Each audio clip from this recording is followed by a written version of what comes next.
And welcome to the Jeff Capel Show. My name is Jeff Hathorn with the University of Pittsburgh head coach. Jeff, another roller coaster here. It's supposed to be a game yesterday, but a game postponed. What do you do with your team when you have these opportunities? What are areas that you try to improve, and how do you keep them sharp? Well, the very first thing is, we're trying to get a little bit of rest, trying to get fresh.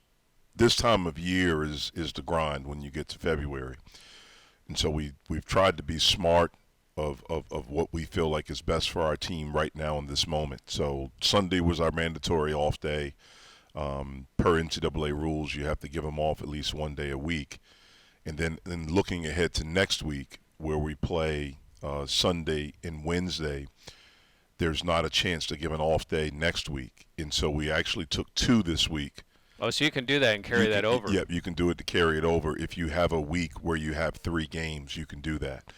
And so we took yesterday off. And so Monday and Tuesday, Monday was more of just individual work, getting in, getting a great sweat, getting a great run, getting a really good lift, no contact.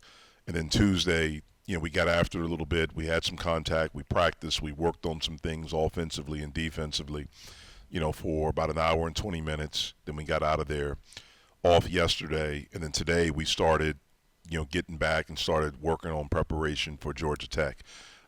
We have a couple guys that are banged up. Just like this time of year, everyone's banged up.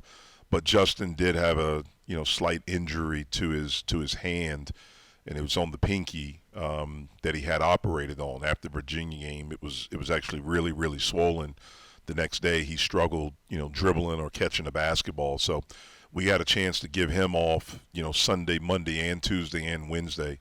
And so he was back out there full strength today. I know coaches are used to schedules. We're going to do this, we're going to do that. You probably have weeks mapped out on a time in a normal year. How are you? I've talked to you about the student athletes. How about you and the rest of the coaches dealing with all of these schedule and trying to work that out? Jeff, I'm not going to lie. It's been really hard. It's been very, very difficult. And it's been a really hard year, I think, for coaches in general, period, around the country. I lost a friend of mine, Lou Hill, who was the coach at University of Texas, Rio Grande Valley. And he passed away after their game Saturday. He coached. They lost at the buzzer, got home, went to sleep. It's a great article in the Washington Post about it today. And he didn't wake up the next morning. And he had a condition that he was just diagnosed with maybe a few weeks or a month prior to that. But he also was just getting over COVID. Yeah, well, prayers out to Lou Hill and his family. Wes Durham is going to join us next here on the Jeff Capel Show on the Pitt Panthers Radio Network.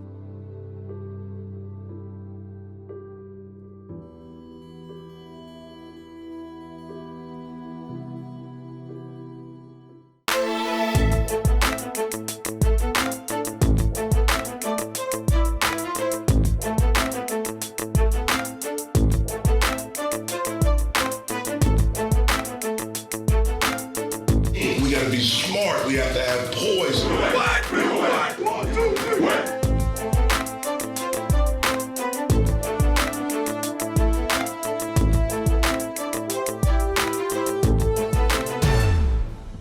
He's a Greensboro native, called Georgia Tech football and basketball for years, the voice of the Falcons, the co-host of the Packer and Durham show on the ACC network. Wes Durham joins us now here on the Jeff Capel Show. Hey, Wes, how are you? I'm great. Good to be with you guys. Always a pleasure to be with my favorite Coach Capel. Oh, wait, one of my 2 favorite Coach Capel. Wes, what's happening? How far do you guys go back? I'm great, Coach. How are you? I'm good, man. Good. Good. What do you – I mean, it's a voice you hear, and we've had a few on, but it is one of those voices you hear and you think about ACC basketball. And oh, that's very kind. Yeah, I'm serious. And you do a great job. I love your show on the ACC network. You and Packer have a great – you know what I think, Jeff, makes them so good is that they're not over the top. It's just a conversation. It's just guys sitting around talking. There are guys that I would listen to all the time. Wes is a guy that I don't mute when he does our games. I actually like to hear his insights because he keeps it about the game, man. It's not like he's trying to – make a name for himself. It's about the game.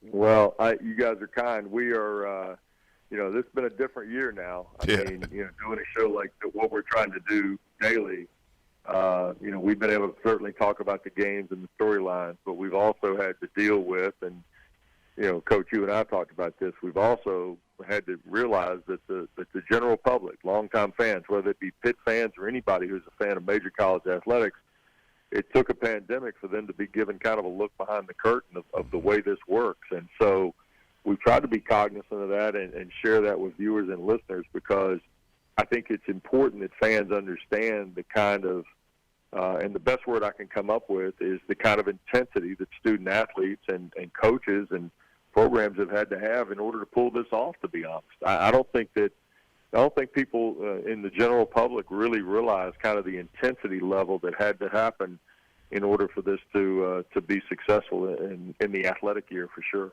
Wes, I want to ask you about basketball again here in a second, but I think one of the beauties of what you get to do, especially with your show, is you talk to athletes from all different sports.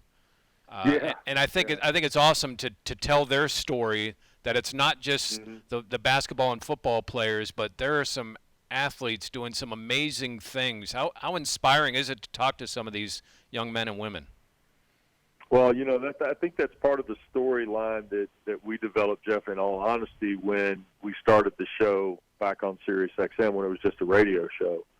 I think Mark and I both had not only great respect for the league growing up around the league, but we also understood, too, that while football and basketball were kind of the showcase pieces, if you were, of the league, we also knew that there were other sports out there. And to be honest with you, it's been a lot of fun to bring some of those student athletes and coaches of those sports to light in the ACC footprint.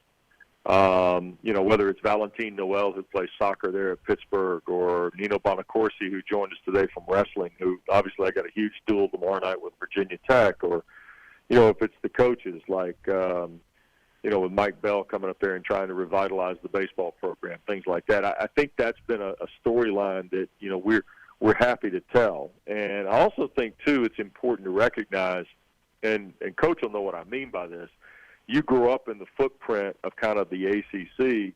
Well, the league membership has changed so much in the last 10, 15 years that it's important that people who grew up like Coach and I did in the state of North Carolina for the most part, it's important for those people and those four institutions per se to understand what's important at the University of Pittsburgh, what's important at Syracuse, what's important at Louisville, and what's important at Boston College. And I think you can do that in a lot of different ways. Now, Pack and I are just old enough to be cantankerous about some things, but we're also realistic to understand that the membership is important to the future and the real passion that this league has, because all these institutions that have come to the ACC in the last few years have that immense passion that the founding members did, or the ones that like Coach and I and Mark grew up with back in the day. We're joined by ACC Network's Wes Durham here on the Jeff Capel Show on the Pitt Panthers Radio Network, and we found out last segment that Jeff's grandfather was a broadcaster, and he said that he would be in the car listening to your father call games. What was it like for you growing up when you could turn on the radio and hear Dad? It was a little different early. I mean, as a kid, I really, my favorite player was Bobby Jones in the early 70s, and then my all-time favorite player is Walter Davis, from the mid-70s at Carolina, to the point where, I'm 55 years old, and if I were to see Walter Davis, I'd get a little nervous. I mean, it's that bad.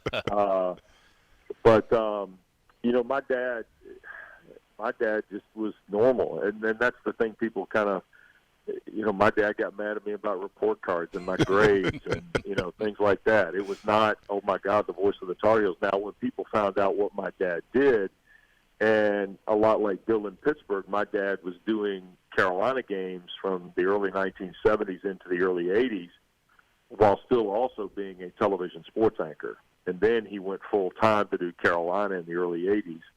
And so some of that dynamic changed, but the people that grew up with him on television and then also doing Carolina, and before he went to Carolina, he did the ACC basketball package that C.D. Chesley produced.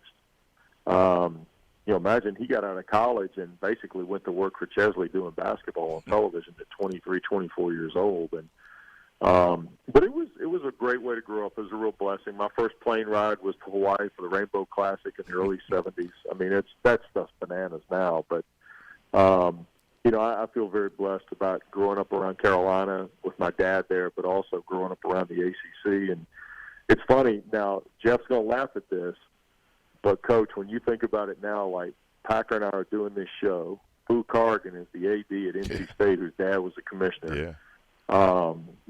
John Curry's dad, who's the AD at Wake Forest, was my dad's mother's cancer doctor at UNC Hospital. Wow.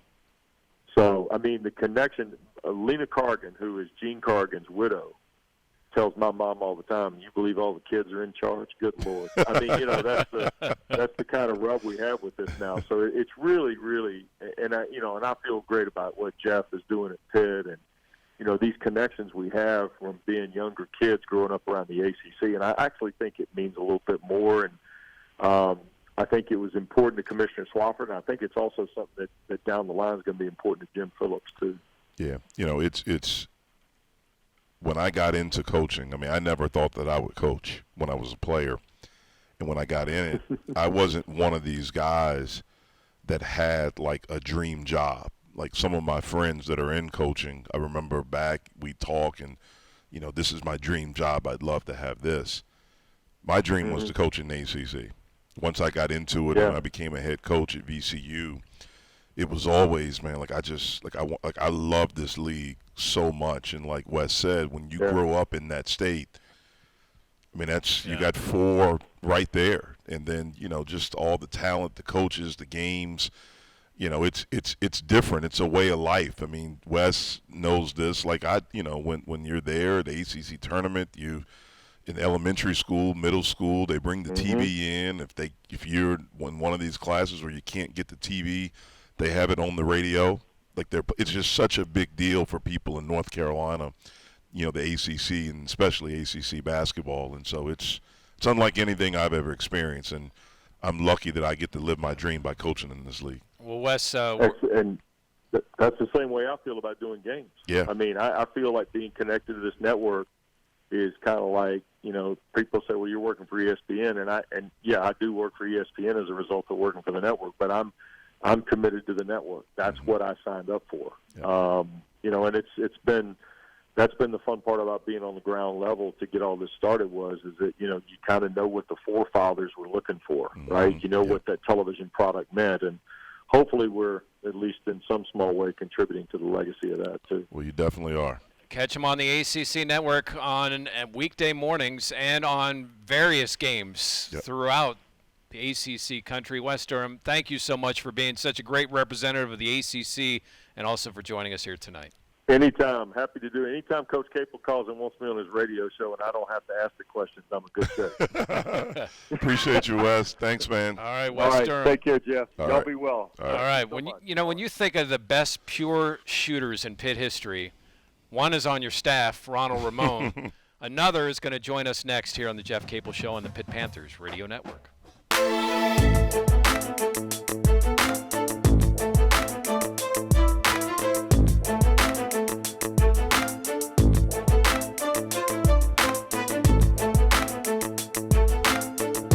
We got to be smart. We have to have poise. What? One, two, three. What?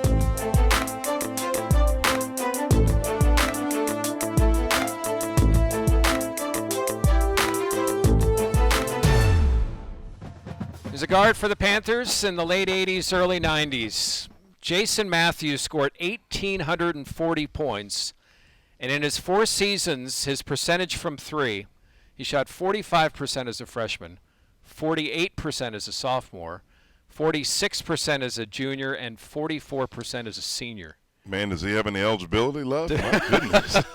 Well, I don't know. Jason, do you think you could squeeze a grad year out of yourself? Yep. Hey, how are you? You think you got a grad year left in? You could come and shoot some threes for this man, team? We need that Hey, shooter, I man. love to play. I love to play for Coach Capel. I get some shots up still. Yeah, you had 1,800, man. You'd have over $2,000 with me.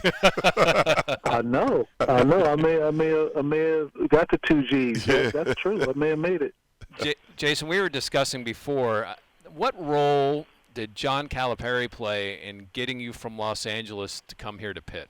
Major role. I mean, he I always tease him to this day. Told him he sold me the dream, but I'm happy that he did, because it was one of the best decisions I made in my life. And I look at the friends, I have today, the close relationships I have today, is not just with my fellow, Pitt athletes and Pitt students and people in the city of Pittsburgh and things of that nature, but all the guys we played against. I'm still good friends with a lot of the guys that we battled against for 4 years. And but Coach Cal saw me at a 5-star basketball camp in my high school, St. Monica Catholic. Our booster club would send one player to 5-star every year, and it was always the summer before our senior year. So before me, it was Earl Duncan, my high school teammate, that ended up going to Syracuse and transferring to Rutgers. He went, and then I went the following summer. And after the very first day, Coach Cal put Billy Bano on me, and I guess the rest was history. I'm thinking about your freshman year. I mean, you're in practices with Charles Smith, Jerome Lane, Sean Miller, Demetrius Gore, Darrell Porter. I mean, what was that transition like to all of a sudden? Unbelievable. Well, it was unbelievable from two aspects. One, growing up in Los Angeles and playing against, playing high school basketball there, you're looking at probably 5 Division I players, per team.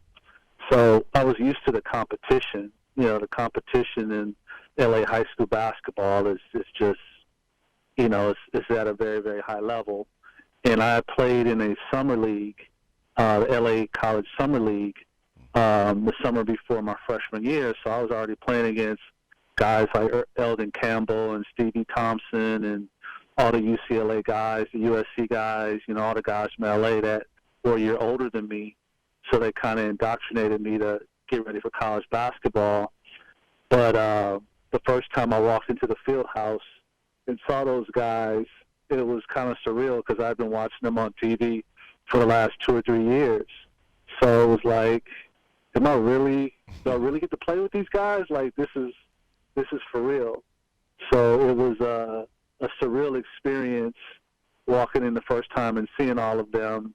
But I really believe that playing high school basketball in LA and playing in the summer league really prepared me for the Big East my freshman year. You won Big East your first year, and I know that you had a down year your junior year, but then you bounced back to 21 wins your senior year. What was the pride you guys took? And there was some turmoil with the program that you were able to get it back together and get back over 20 wins.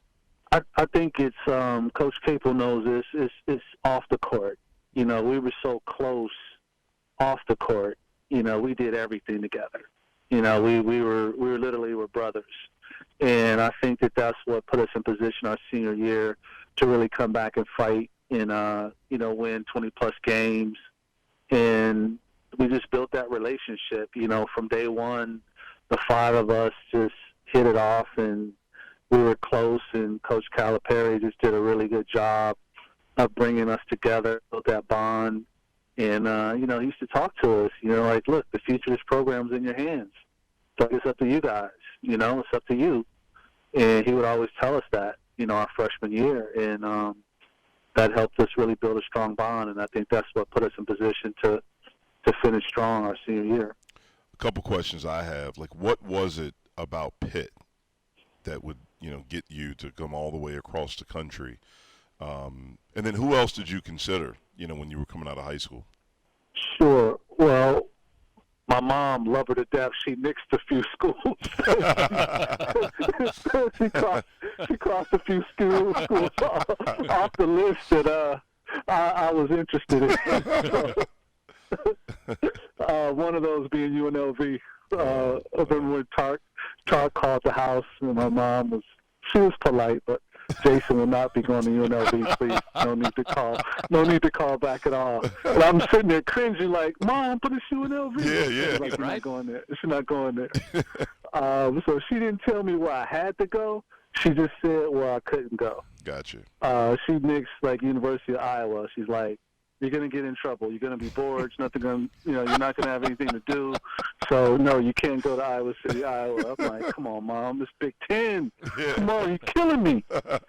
But for me, it came down to Pitt and Purdue. My final two schools it came down to Pitt and Purdue. Mm-hmm. I was interested in the University of Washington. George Raveling, Coach Raveling was at USC. I wanted to go away from home, but he was such a just phenomenal communicator and leader. I gave him strong consideration. University of Arizona as well. A lot of Pac-10 schools. Clemson, I took a visit to Clemson. I had two friends from LA that played for Clemson at the time, Eldon Campbell being one of them. They recruited me very, very hard. And then University of Washington, took a visit there. And Pitt, Purdue only took 4 visits instead of 5. Like most West Coast players, I was trying to get that University of Hawaii visit in. That didn't work out. That's not just West Coast. Us East Coast guys are trying to figure that out too. Yeah, I had the home visit coach, but they weren't going for it. It's like, unless you give us a verbal commitment, we can't do the visit. Jason So Matthews that didn't work. is joining us here on the But Go ahead, Jason. say it again. No, go ahead. I was going to say Pitt. I mean, the hype of the Big East. I mean, watching Big Monday. The Carrier Dome, Madison Square Garden. Walter Berry, Chris Mullin, Pearl Washington, Earl Kelly. All the Big East greats. John Bagley, Michael Adams. Dana Barrows. Watching. Just watching those guys just go at it. And Dave Gavitt putting together the TV package, it was just the hype of the Big East. And Stevie Thompson and Earl Duncan, Earl was my high school teammate, and I was friends with Stevie. They went to Syracuse, and it was just like I wanted to play the best, most competitive college basketball. And at that time, Big East was it. Jason Matthews, one of the best scorers in Pitt history. Hey, thank you for your time. Yes, we really appreciate it. It was good catching up with you here for a few minutes. No and problem. Best of luck to you, Jason. Thanks, Jason. Thank you. I appreciate you guys inviting me on. And best of luck the rest of the season, Coach. Appreciate it, man. All right. In Jason's senior year, there were 5 starters, all averaged double figures, and then a guy averaged 6.8 points. And it was Darren Morningstar that went to the NBA, not those other 5, which tells you about some of the depth they had back then. I want to ask you about one of the things you do during a timeout. Okay. And try to get an explanation of why you do what you do as we continue the Jeff Capel Show here on the Pitt Panthers Radio Network.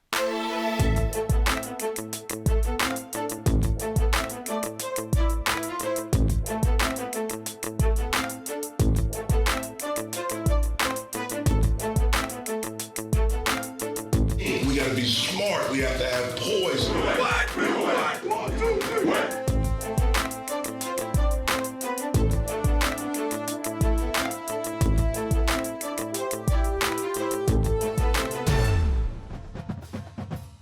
I'm going to ask you about the timeouts next segment, but we were talking about broadcasters that just call the game. Bill is one of those guys. For 50 years, it's about the kids. I mean, it's not about Bill being the star, which he is because he's been around so long, but it's him honoring the kids. No question. And that's what it should be about. I mean, even as a coach, people at times try to talk about me, look, I had my time when I played. This is about their moment. And that's what I try to do. I try to be in their moment and try to help our guys learn how to have amazing moments. I was very fortunate in my playing career that I had some really, really incredible moments. And some of them, man, were born out of failure. I was there during a tough time, and you had to learn how to fight. You had to learn how to get out of it. And I learned so many lessons. And it's these moments that you have. Every former player that we have had on here, when you hear them talk about the friendships and the relationships, and they did everything together and all things like that. That's what I miss. As a former player, the thing that I miss the most is the locker room, the camaraderie, the competition. I was saying to Ronald today during practice, we were doing a drill where we had to get 5 perfect stops in a row. It was a defensive drill. And you see him on the sidelines, and I just went over and I'm talking to him, and I was just like you guys would have loved this. Like, it would have been trash talking, it would have been all this stuff like that, and that's what that's what it's about, man. You guys are lucky in the sense that you're still around it. Yeah, no question. You still get to be a part of it. You still get to be a part of it. You still get to be a part of these moments, these kids' moments, and a part of something that hopefully they'll never forget. All right, Jeff, so when you call a timeout, typically you'll walk by yourself out to the foul line before you join the huddle. What's kind of going through your mind at that point? Well, it depends. Sometimes I'm trying to calm down, because I don't want to completely lose it, in the huddle. Most of the time it's just trying to get my thoughts together, what I'm going to say. During that moment, I've been thinking about it as play has been going on, anticipating the timeout, thinking about plays, thinking about things we could do, a tweak here and there offensively, and knowing that I'm going to have to repeat it a bunch of times because we struggle with that at times. Was that your idea? Or did you learn that from another coach that No, I mean, if you look at a lot of coaches go out and they meet with their staff first, and then they go in and things like that. I mean, I may talk to someone as I'm walking back in. So it's just something that I've done. I didn't even realize that I do it like that. I just do it, and I want to get back quickly and get to the guys. It's a Georgia Tech team that you guys face Sunday afternoon. It's got 2 of the best scorers, best players in the ACC. Yeah, really good team, veteran team, great backcourt. Jose Alvarado and DeVoe, those guys are playing at a really high level. Alvarado, as a 5'11" guard, shooting 56% from the field, 46 from 3 and averaging 17 and top 5 in assists. And what an incredible competitor he is. So be a tough challenge for us. All right, thanks to Wes Durham, Jason Matthews, Matt Plizga, DeKale Berger, and Amanda Siley for producing. Pregame at 3:30, tip at 4 here on the Pitt Panthers Radio Network on Sunday.